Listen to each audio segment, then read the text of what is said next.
So if you like to add blur, haze, or glow to your picture, or if you like to just make your picture look really special, different, in this video I'm going to show you a technique which is going to blow your mind.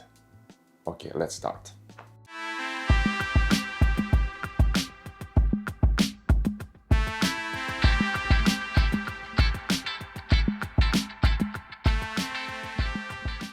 Welcome back to Half-Light, where we look at the why behind the shutter.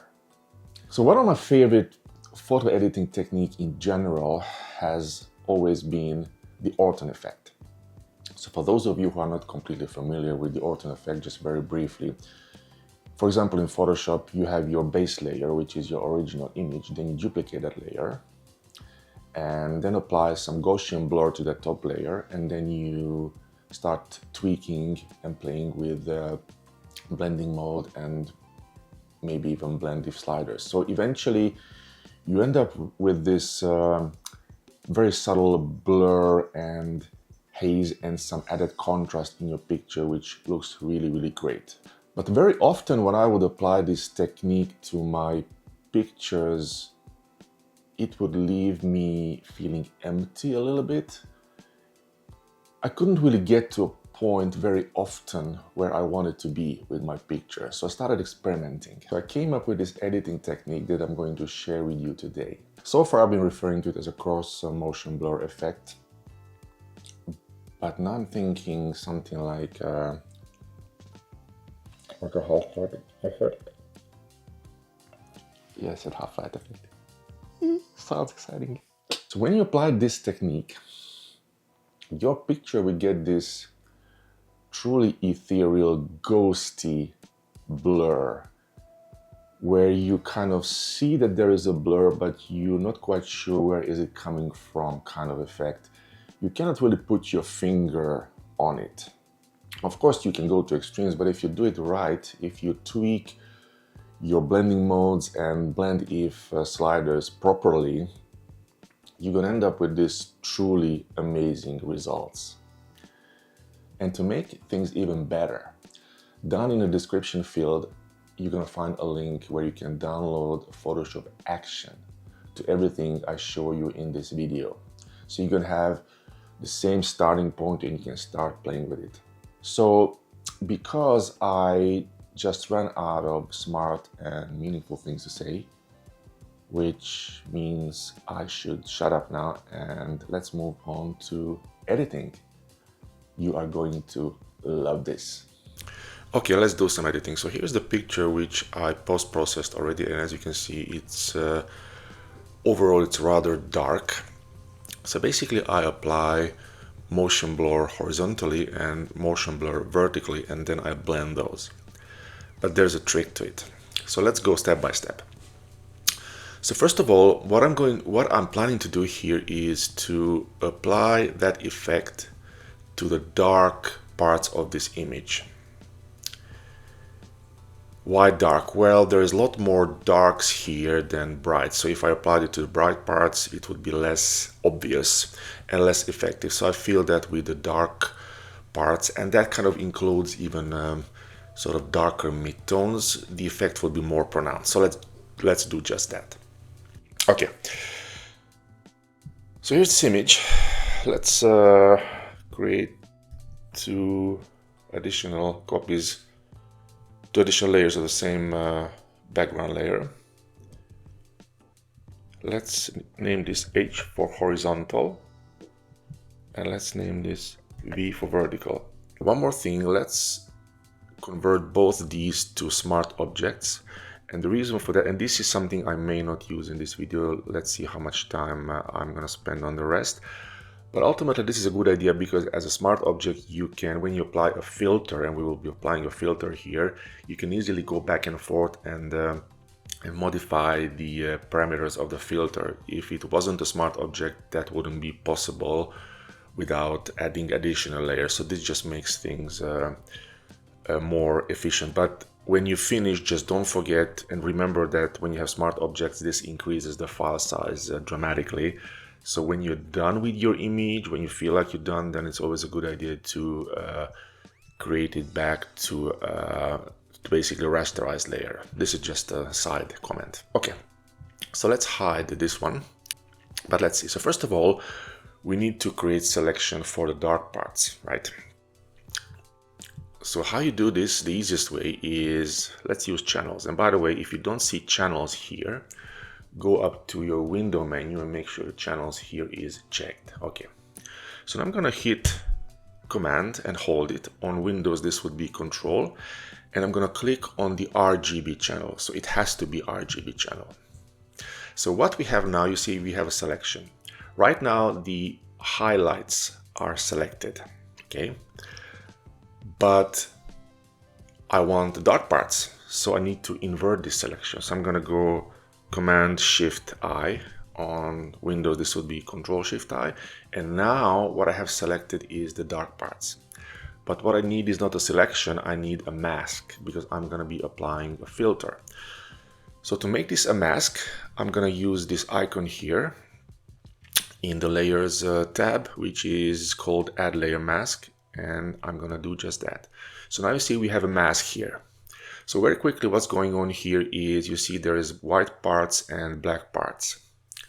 What we have here is, because the dark parts were selected, those are now revealed in, they're not hidden in the mask, which makes them white. And everything that is bright here that was not selected and therefore in the mask is now black, which means it's concealed or hidden. And of course, anything in between has these shades of gray, which means it's partially hidden. So there's gonna be some effect. Okay.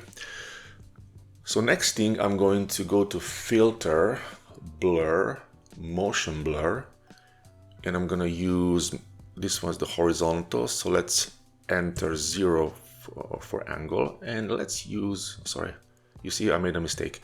What I had is the mask was selected. Make sure the layer is selected. Let's do this again.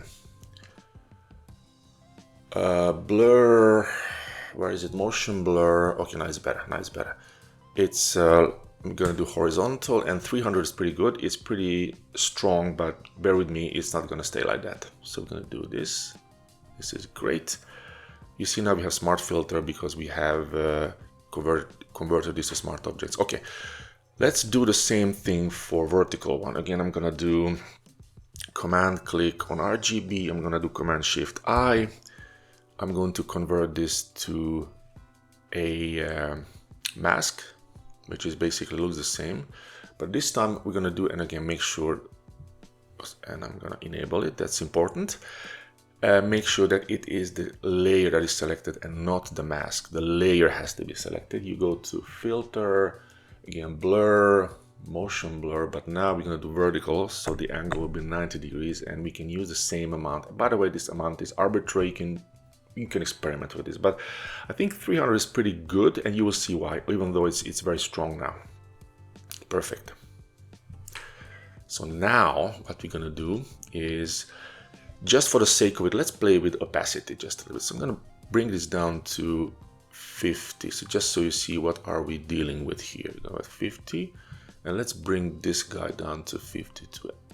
And notice that we have 3 layers, and this is important. I have the original one, I have the horizontal blur and vertical blur. And you see now it's already a lot better. And let me just group these into a group so it's easier to see.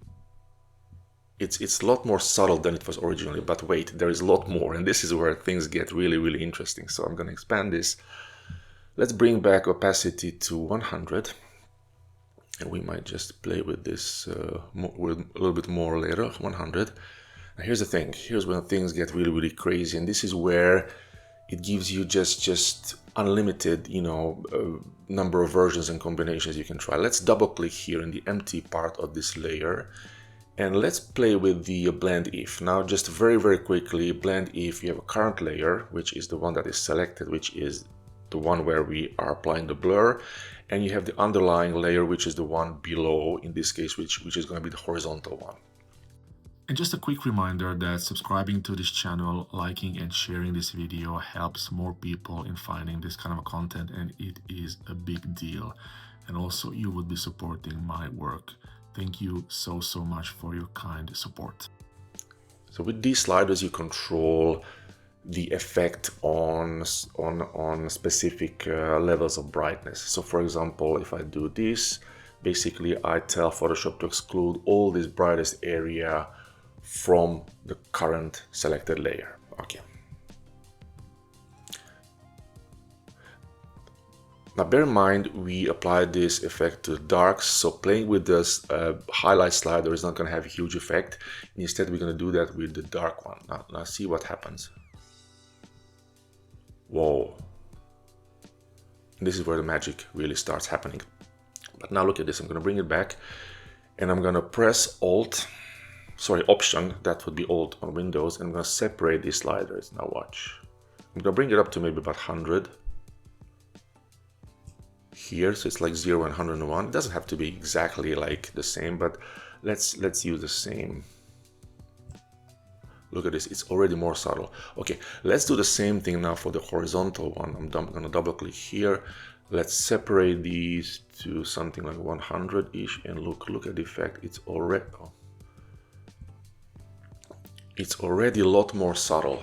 Now let's see before, after. You see, there's this effect of blurriness, but you can't really put your finger on it. Where is it coming from? It looks sharp, but it is sharp in key areas, but there is this ghosty, ethereal quality to the picture, which you cannot really have with the Orton effect. Orton effect tends to be too strong, adds contrast, but here it's just really amazing. And now, okay, let's try something else.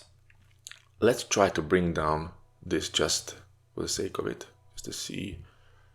But you have to go far enough to have effect, and maybe do this, okay.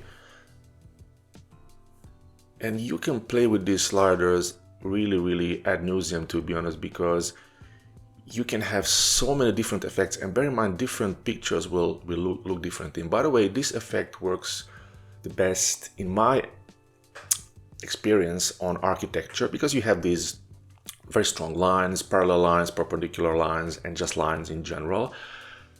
But it can work pretty well on some other genres, like landscape could work, but you can experiment. But the idea is to really add this subtle ghostiness.